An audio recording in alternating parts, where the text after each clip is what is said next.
हम तुम्हारे साथ हैं। केजरीवाल जिंदाबाद जिंदाबाद जिंदाबाद।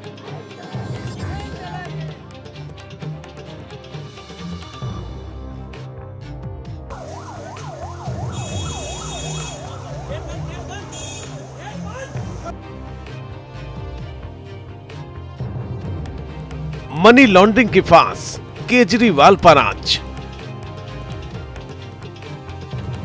दिल्ली के कथित आबकारी घोटाले में प्रवर्तन निदेशालय ने मुख्यमंत्री अरविंद केजरीवाल को आखिरकार गिरफ्तार कर लिया। इसके पहले ईडी की टीम ने उनसे 2 घंटे पूछताछ भी की थी और इसी पूछताछ के बाद गिरफ्तारी की कार्रवाई हुई। प्रश्न ये है कि आखिर अरविंद केजरीवाल की गिरफ्तारी के लिए ईडी को इतनी मशक्कत क्यों करनी पड़ी? इसका सीधा जवाब है कोर्ट में अरविंद केजरीवाल की याचिका, जिसमें उन्होंने गिरफ्तारी पर रोक लगाने की मांग की थी। लेकिन एक और अहम प्रश्न उठता है कि आखिर केजरीवाल को अपनी गिरफ्तारी पर इतना विश्वास क्यों था? इसका जवाब है वो केस जिसमें उनका नाम है।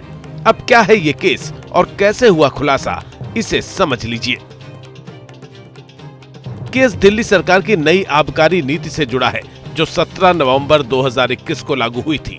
दावा था कि नई शराब नीति से दिल्ली सरकार के राजस्व में इजाफा होगा, लेकिन जुलाई 2022 में ही तत्कालीन मुख्य सचिव ने एक बड़ा खुलासा किया। उन्होंने उपराज्यपाल वीके सक्सेना को शराब नीति से संबंधित एक रिपोर्ट सौंपी। नई शराब नीति में गड़बड़ी की इस रिपोर्ट में शराब कारोबारियों को फायदा पहुंचाने का आरोप था। हालांकि उस समय आम आदमी पार्टी की सरकार ने इस संबंध में आरोपों को निराधार बताया था, लेकिन जैसे ही एक्शन शुरू हुआ, शराब नीति पर शंका गहराने वाला एक एक्शन हुआ। उपराज्यपाल वीके सक्सेना ने प्राप्त रिपोर्ट पर एक्शन लिया। 22 जुलाई 2022 को इस संबंध में सीबीआई जांच की सिफारिश की गई। सीबीआई ने कथित घोटाले पर प्राथमिकी दर्ज की और ईडी ने मनी लॉन्ड्रिंग का केस दर्ज कर लिया।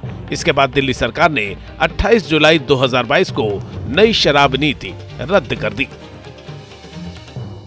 लेकिन आबकारी नीति के जरिए कारोबारियों को फायदा पहुंचाने वाले केस में सीबीआई ने गिरफ्तारियों का सिलसिला शुरू किया और फिर ईडी ने दूसरे सिरे से एक्शन शुरू किया। ये एक्शन था मनी लॉन्ड्रिंग में शामिल नामों पर शिकंजा कसना। ये भ्रष्टाचार करेंगे और आप जवाब नहीं देंगे और कार्रवाई में भाग नहीं लेंगे, ये तो नहीं चलेगा ना। और ये नैतिकता की बात करते हैं राजनीति में, तो एक कानून की प्रक्रिया है जो भ्रष्टाचार के खिलाफ उचित कार्रवाई के दृष्टिकोण से हो रही है, जिसमें उनको न्यायालय से भी कोई राहत नहीं मिली। तो ऐसी परिस्थिति में ये सारी बातें जो कही जा रही हैं, हम इतना ही कहना चाहेंगे, कानून को अपना काम करने दिया जाए। शिकंजा कसता चला गया और ईडी के रडार पर आए दिल्ली के मुख्यमंत्री अरविंद केजरीवाल। इस संबंध में ईडी ने पूछताछ के लिए अब तक 9 समन दिए थे, लेकिन केजरीवाल ईडी के सामने पेश नहीं हुए।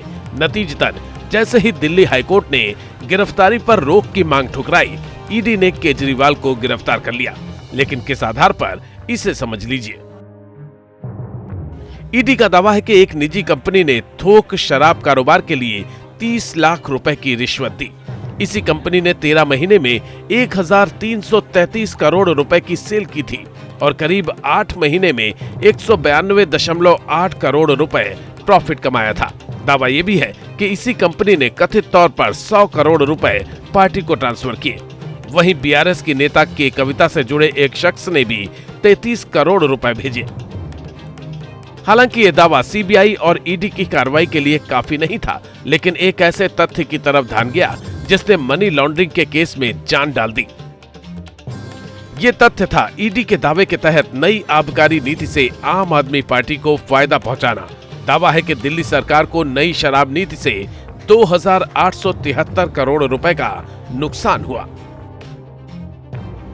इसलिए prevention of money laundering act के तहत सीएम अरविंद केजरीवाल को ईडी ने समन पर समन भेजा। ईडी की तरफ से जारी चार्जशीट में आरोप है कि जब एक्साइज पॉलिसी 2021-22 तैयार की जा रही थी, उस वक्त केजरीवाल आरोपियों के संपर्क में थे और इसी संबंध में पूछताछ होनी थी। लेकिन लंबा अंतराल बीत गया और पूछताछ के बाद उन्हें गिरफ्तार कर लिया गया।